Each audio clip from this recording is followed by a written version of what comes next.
What are the differences between the civil rights movement and the Black Lives Matter movement? I mean, there are differences, similarities in the sense that it is part of the long tradition of black people that the first African who got off the boat and rebelled and said that they would not be a slave. And so that's part of that tradition of a struggle, particularly on American soil.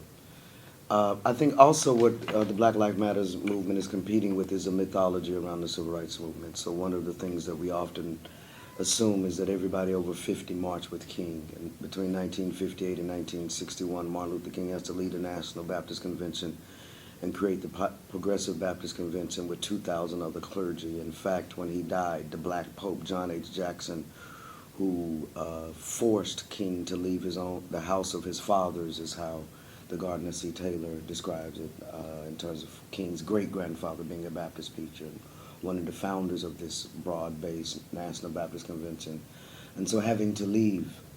And so John H. Jackson, who helped facilitate that, was so recalcitrant as it relates to Martin Luther King's work that when Martin Luther King died and they renamed the street of which his church was on, Martin Luther King Boulevard, he changed the entrance to the church. So the street would not be on Martin Luther King Boulevard. So this idea that everyone over 50 marched with King and that every black church was involved in the civil rights movement is a mythos. So that's one of the things. And then also I think the difference is that the leadership is not primarily cisgendered male, that much of the leadership in this movement is genderqueer, it's trans, it's single mothers, it's young kids with their pants sagging, and so we've seen a full jettisoning of a respectability politics which were so prominent in the civil rights movement. And then lastly, I would actually posit that this movement is a lot more similar to the civil rights movement in terms of not the mythos, but in terms of the political landscape, because they're both faced with constraints. Martin Luther King, civil rights movement faced with the constraints of a religious conservatism, which ultimately believes that heaven shall come in by and by, and so it's not the task of religious creatures to be engaged in social movements. And then the secondary constraint is the national hysteria around the Red Scare, around communism. And so young people now continue to be faced with the religious conservatism and the respectability politics thereof, and the national hysteria of terrorism, that we've been called terrorists by various media personalities, and that much of the legal apparatus that was used to justify the investigating upon the bodies of Muslim brothers and sisters, that same apparatus is also turned on Black Lives Matters protesters.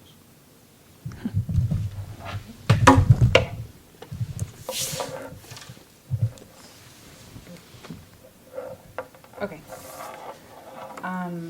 This is a slightly longer question, but so many might consider the leaders of nonviolent movements to be courageous. Martin Luther King, Gandhi. Individuals who are able to inspire and unite their societies to change the status quo. They did so with tremendous personal risk to their own bodies and lives.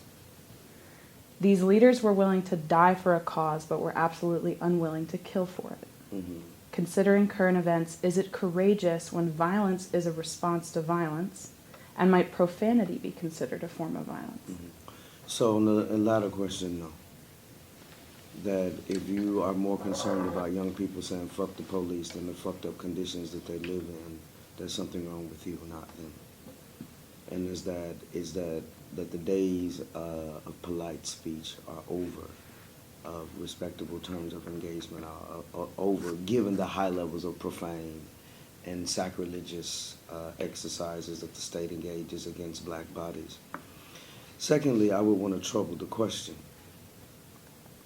that Gandhi and King, by virtue of the way in which history is written with a certain patriarchal lens, are lifted up as leaders. But you don't get the Montgomery bus boycott without women who have actually been organizing against sexual violence in black communities, or the way in which Rosa Parks is kind of portrayed as a tired seamstress. She had been an organizer. She had been an anti-rape and anti-lynching activist. And had risen to the ranks of being the president of the Alabama NAACP.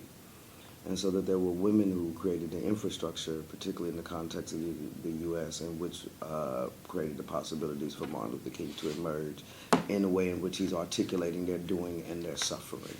And so to lift him out of history, so he's no King's Courageous is no more than Rosa's. Parks is no more than Raul Lazu is no more. Than Ruby Robinson and other great women who have done this work. And so we want to situate them within the context of history, in which that history is peopled and populated with the untiring work of women. And how might we think of courage as a quality that distinguishes spiritual activity? Well, you know, I'm a traditionalist, so I believe in organized religion. I like it. In part because my experience of organized religion is going to be different because I'm a cisgendered man who's relatively good looking and speaks well. And I'm a prince, my grandfather and great-grandfather. So there's a certain amount of privilege that I experience in terms of a kind of given the sub-hegemony of the black church and the way in which black male bodies are afforded a certain amount of leadership that is not afforded in other sectors of society. So I want to name all those contradictions. Secondly, so as a religionist, given those contradictions, that spirituality is what makes religion act right. It's like when African souls play European instruments, you get jazz. And so spirituality creates the possibilities of staged, stale institutions for new life to be breathed into them in such a way that they're able to create an understanding of the world that is an understanding of the world that is keen on combating the material conditions whereby suicide is not an option. So this is why we understand Camus' meditation on suicide, but we don't arrive at his conclusion, because he was just born in the wrong part of the world. If he'd have spent some time with my grandmother, he would have heard the song, "I'm too busy working for my Jesus, I ain't got time to die." That's a level of spiritual genius and spiritual courage in the face of a death-dealing society.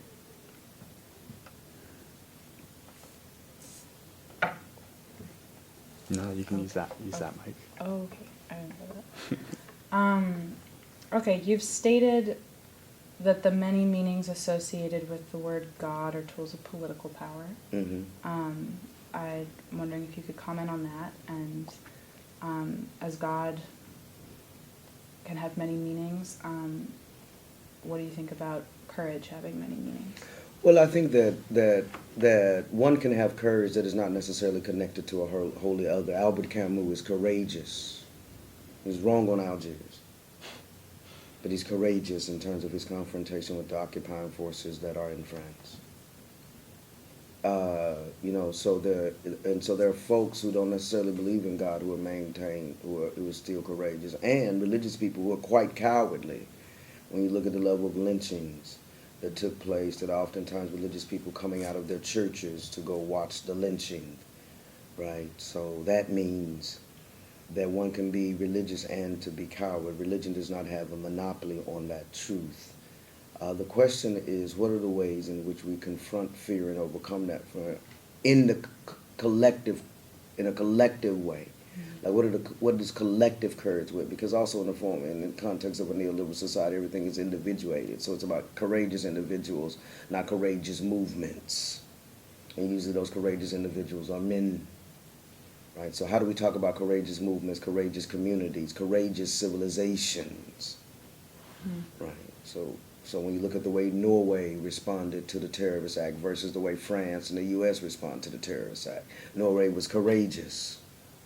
It says, we're not going to close our borders. We're going to become more open. Right, so that's a level of courage. And so for me, courage is, again, at the risk of repeating myself, is not necessarily connected to a wholly other, but it emerges out of an ethical ground of being. And then in terms of God, let us invoke Tillich when he talks about a God beyond God. Right, because he's acknowledging that there's a God who has social constructions, political justifications, right, and religious dogma to protect a God who ultimately reproduces the status quo. Mm-hmm. But Tillich talks about a God beyond God, one that is not necessarily housed exclusively within the framework of certain religious practices, particularly that of the Abrahamic religions. But we're talking about the God my grandmother knew. The one that sits high and looks low and works and toils in history. The kind of God who is on the side of the oppressed That kind of God. The kind of God who finds it morally reprehensible to put a gay, lesbian, bisexual, or transgender child out of your home because of your religion. That kind of God. The kind of God who's on the side of the oppressed. And for me, it's the only other God that matters. And any other God, fuck him.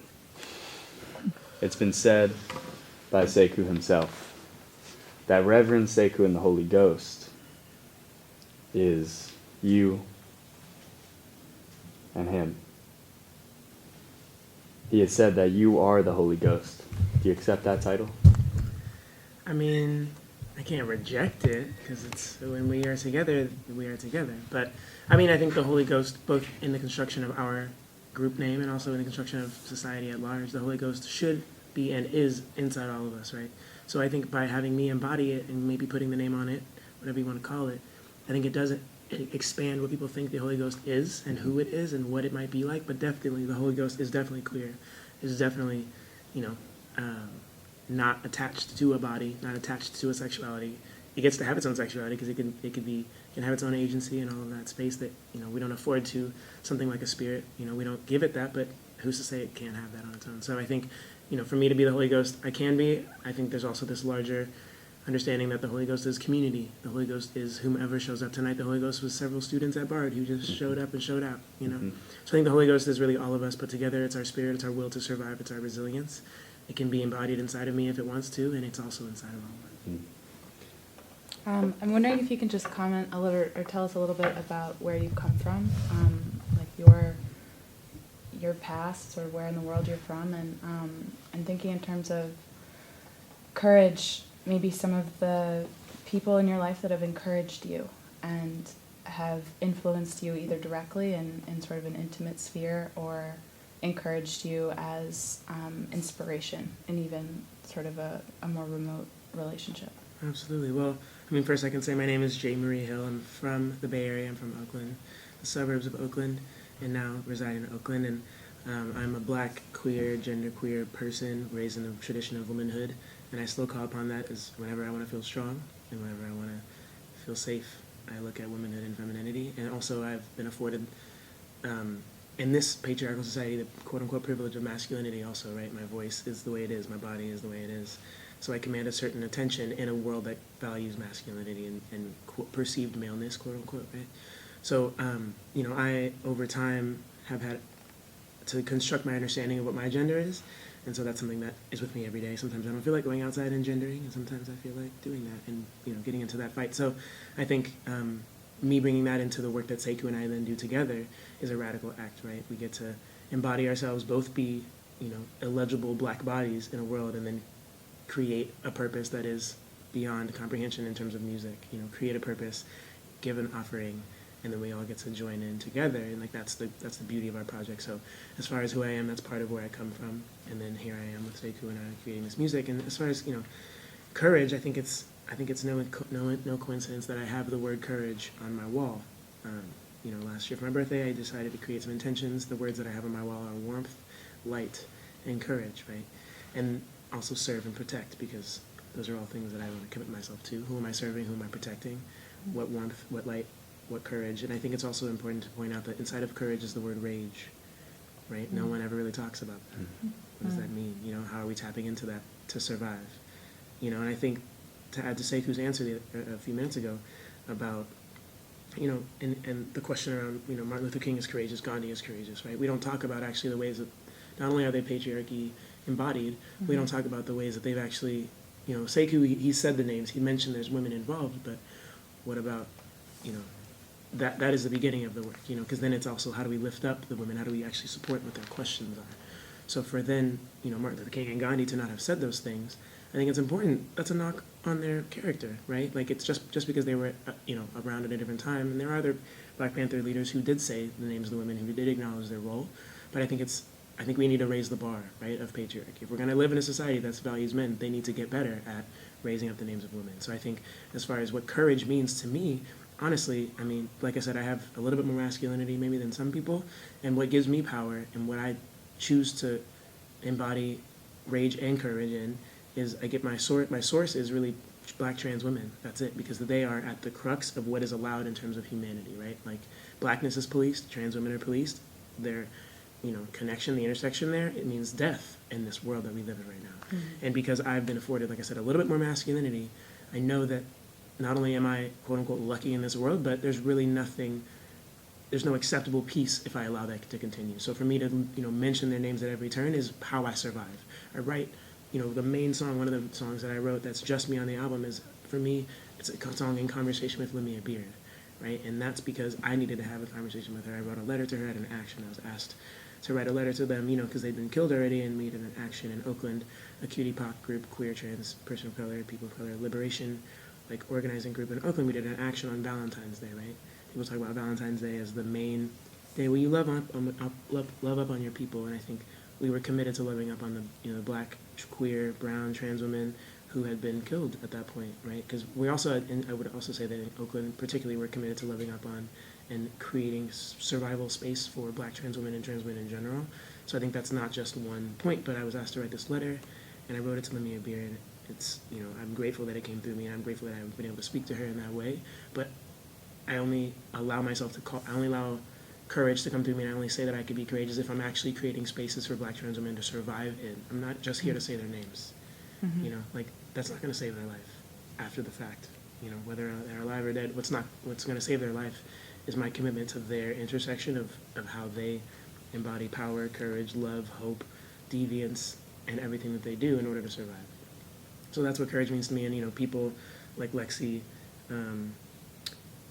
just there's so many people that I want to name. There's people who right now, Kiki Williams, a roommate of mine who's just created a song called Magical Black Bitches, is doing a queer residency in Oakland. Like Kiki Williams, Joshua Allen is a genderqueer person that I really look up to and appreciate, and all these people live at the margins of what is allowed, right? So for me to call them courageous is to just state, sometimes I just say facts only, I'm saying, like the popular hashtag, right?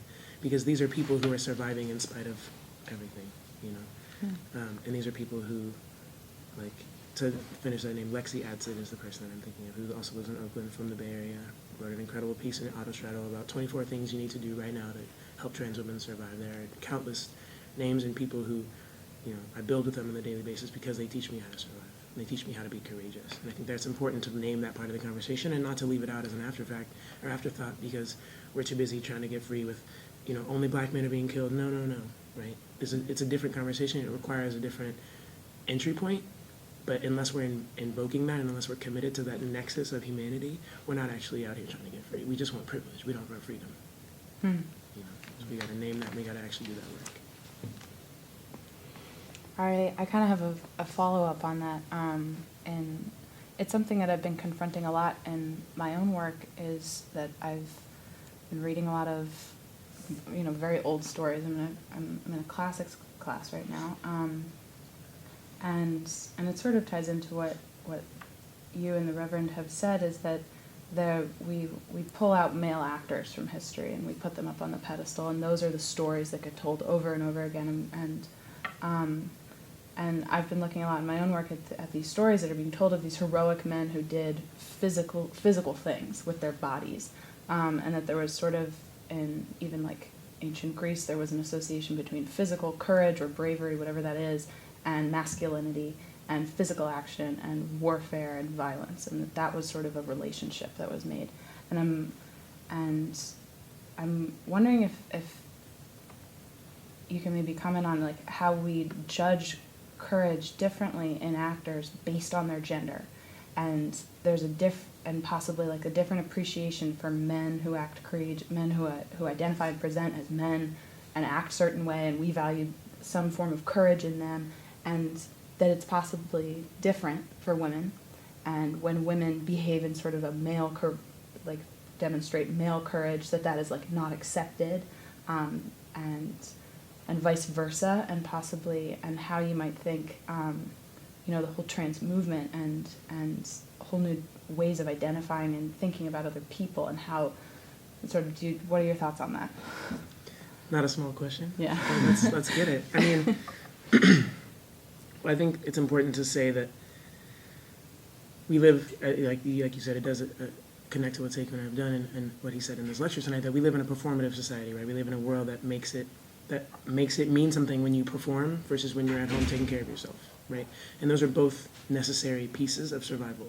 Just because, whether you have to go outside, whether you stay inside, you have a body, you have a life, and you get to perform it the way you want to. But the thing about the world that we live in is that people create these structures around performativity and around expectation and around extroversion, right?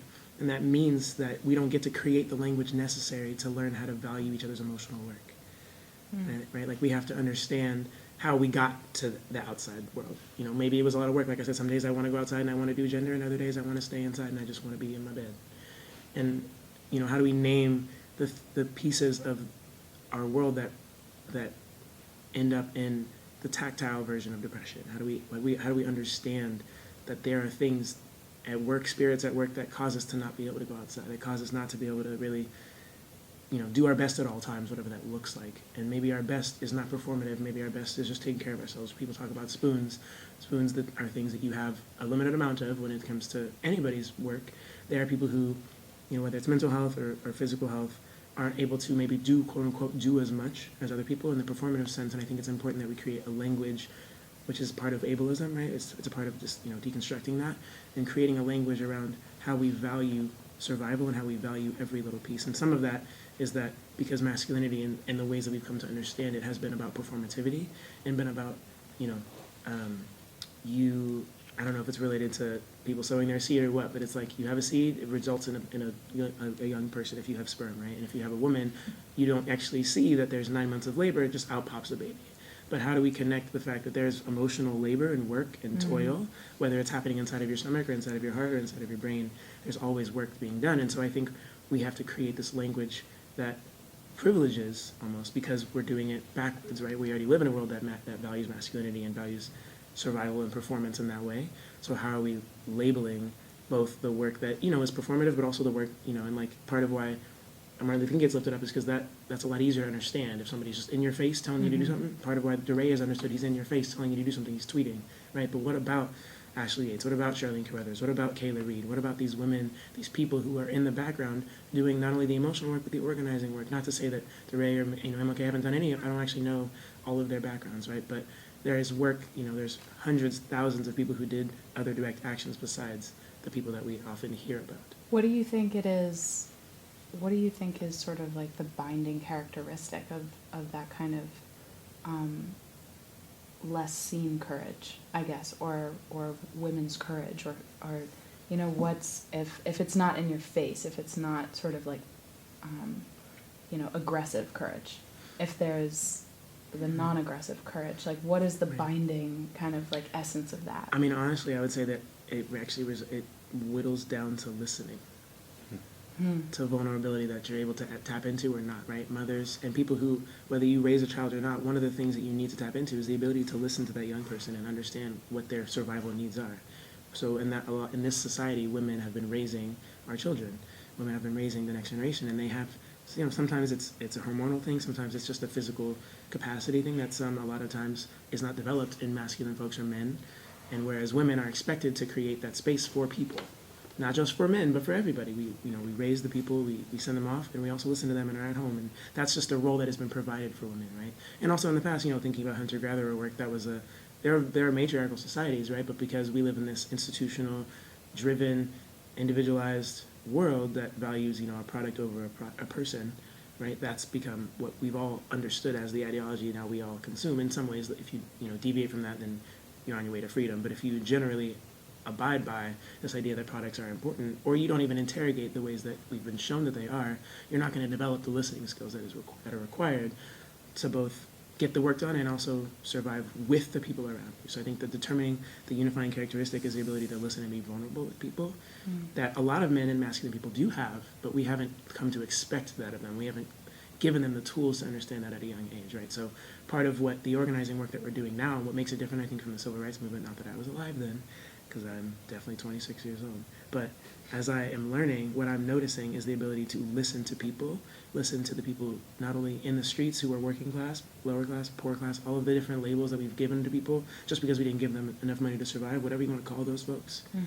We need to listen to them to understand what the struggle should be and not listen to the people who are just, you know, on the label on the outside telling you what the right way to go is. Part of it is I think that's the main difference between this. Like that is a choice that we're making in this moment, in the Black Lives Matter movement moment, age of Ferguson, as Sekou might call it. We're learning to listen, right? Because in order to get free, only certain people are going to get free if you're only listening to certain people. Right? So if we have a movement led by Black, queer, trans, women, and like genderqueer people, we're going to get a lot farther because we're listening to each other to create a vocabulary such that those people will also be free when we get there.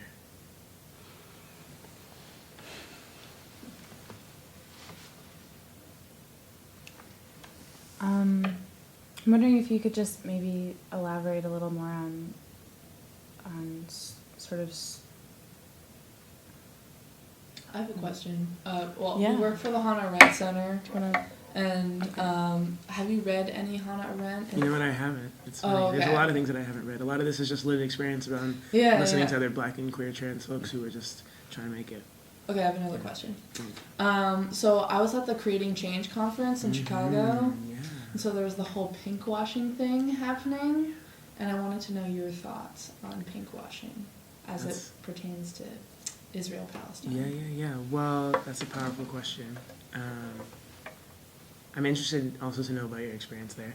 I didn't attend precisely because I knew that these things were going to happen, and I am really proud of and grateful for the people who organized the actions that took place there. And I think I have yet to go to Palestine, so there's a lot that I don't know also, and I want to name that part of getting free and part of organizing is listening and learning to people whose experiences definitely align with yours but are not yours. And so I don't profess to be an expert on Israel-Palestine relations and any of that. I do know that Palestine deserves to be free, and I know that they're not.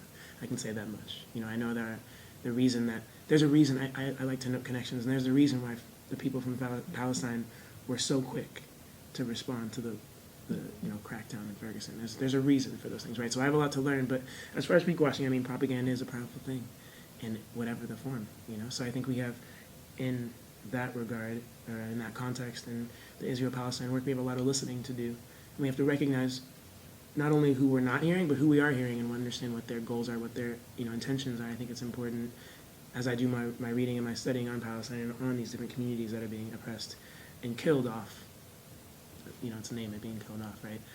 I need to note who I'm listening to, and propaganda and critique is something that you learn those in the same context, but we have to be able to, part of what college does, what I'm sure the Arendt Center is really good at, is creating a safe container for you to both critique your ability to critique and critique, the people's, like, what they're telling you. You have to think about not only what's coming at you, but what's not, and where the holes, and find the answers within, what is truth and what is going to lead to the most survival, right? And I think people, and noticing who we're privileging in the conversation, whether we're privileging, it's not only about Israel-Palestine. There are Black Palestinians, right? There are people who are not being afforded any rights in any of these capacities. So I think it's important to just notice who is speaking and what conversations we're allowing to happen around us.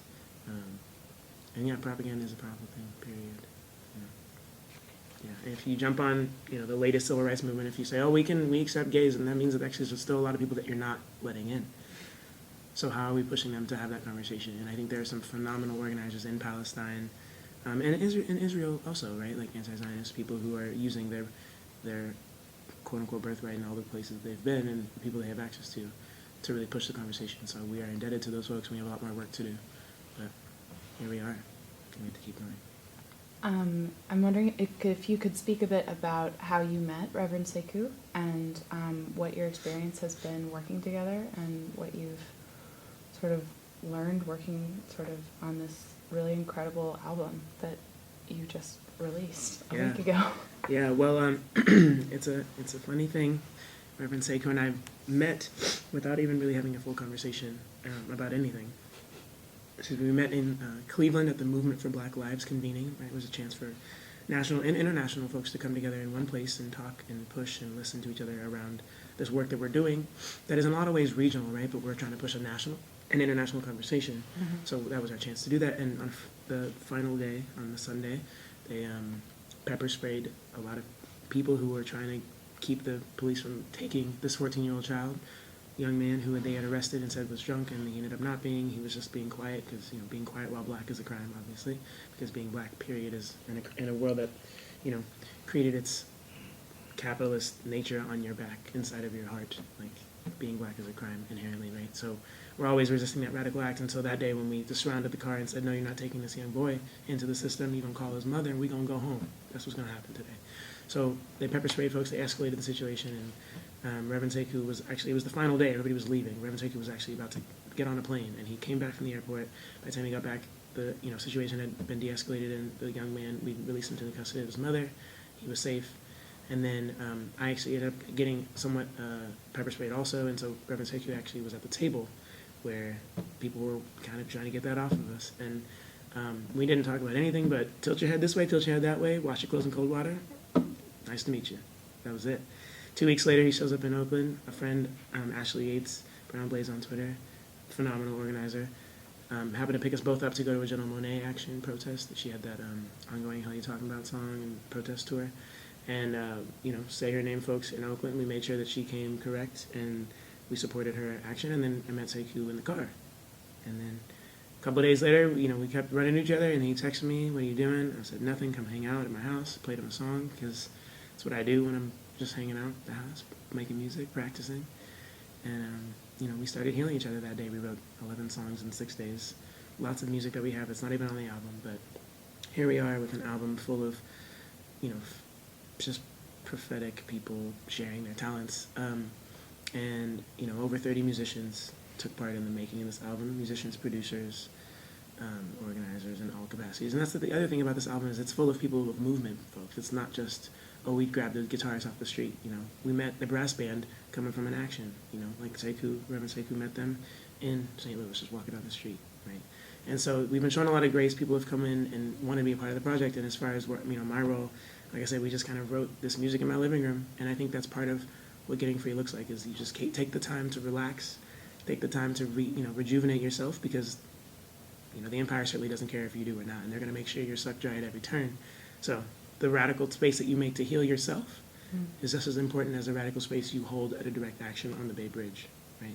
These are the things that are necessary to survive. And so I think Sekou and I just hope that people feel a little bit freer after listening to this music, watching us live is the real peach, real bread and butter. Watching us live, whether it's the band that we recorded with, right, or even I like to think of us as musical organizers now. We just get people in the cities and we connect, figure out how to get free, and then we leave, they're still there, and hopefully the conversation is furthered because we all struggled together, right? There's a struggling that happens when you're in the streets, when you're trying to figure out if you want to get arrested, what is the most strategic place, how are we going to do this? There's also struggling that happens when you are working alongside your students in a class that is discussing things that are racist in nature and nobody wants to call it that, right?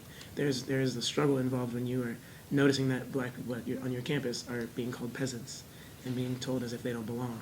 There's a struggle that, like you said, in the lecture today, have you been to a black funeral? Have you been to the bedside of a person who just got a super racist note that they don't belong at the school that they've committed themselves to learning at? There's a struggle and there's growth that is inherent in those places, and if we're not listening to each other, we're not going to get through those moments, right? So I think there's a beauty in the way that Sekou and I listen to each other. I mean, we fight a lot because what is listening?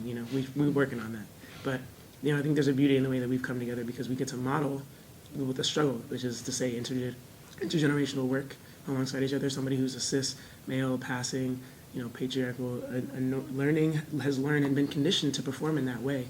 And me as a woman, or as traditionally thought of or seen as or raised in womanhood, I have access to understanding what that's like, and I also in a lot of ways haven't had the experience of living as a woman because people don't regard me as such sometimes. So I get to kind of wake up every day and decide what I want to do, and there's a privilege in that, and there's also responsibility and accountability in that.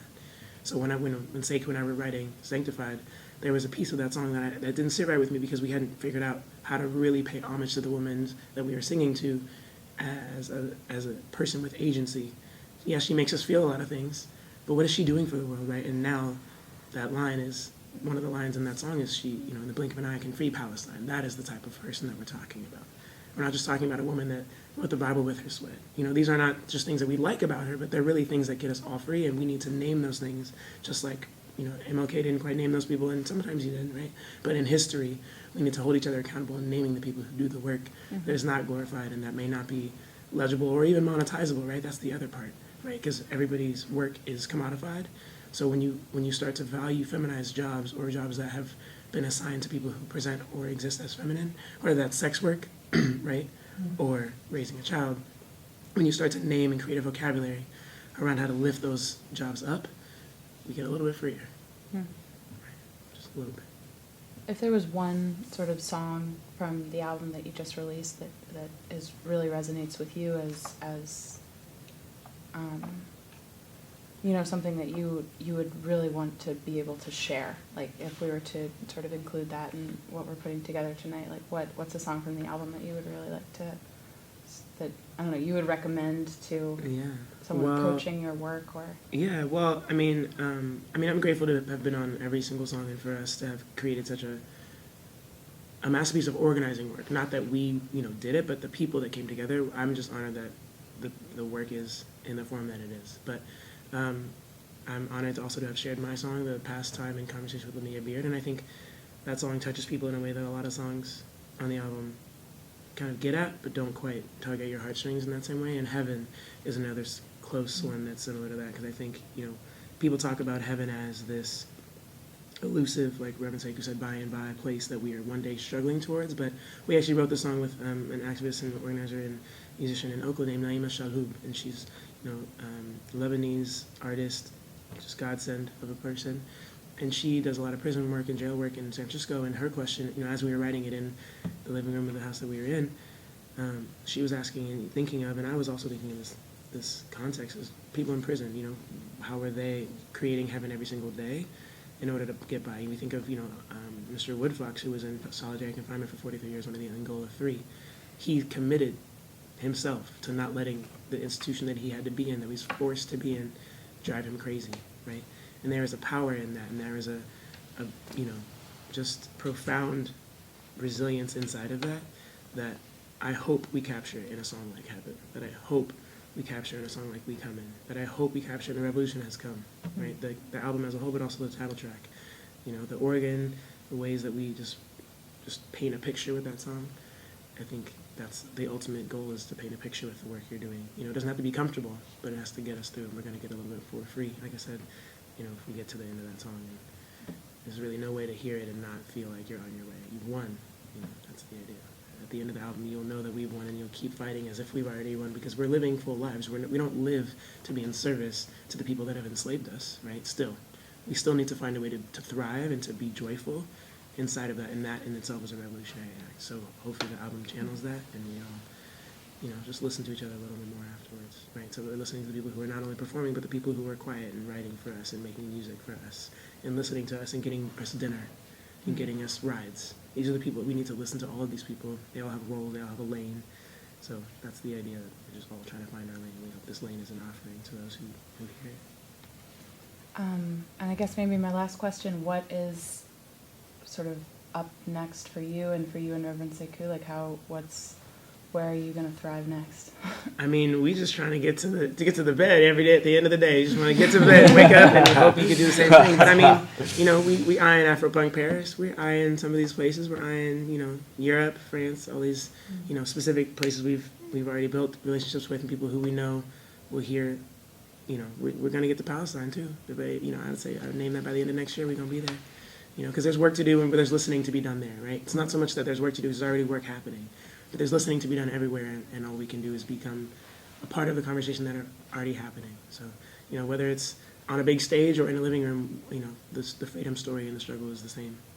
So we're just hoping that we can be a part of and led by all the people who are doing the work now, and internationally, nationally, back in our living room, wherever it is. We're excited and grateful to be there, and just really looking for and grateful for the brilliance that is in all the places where we end up.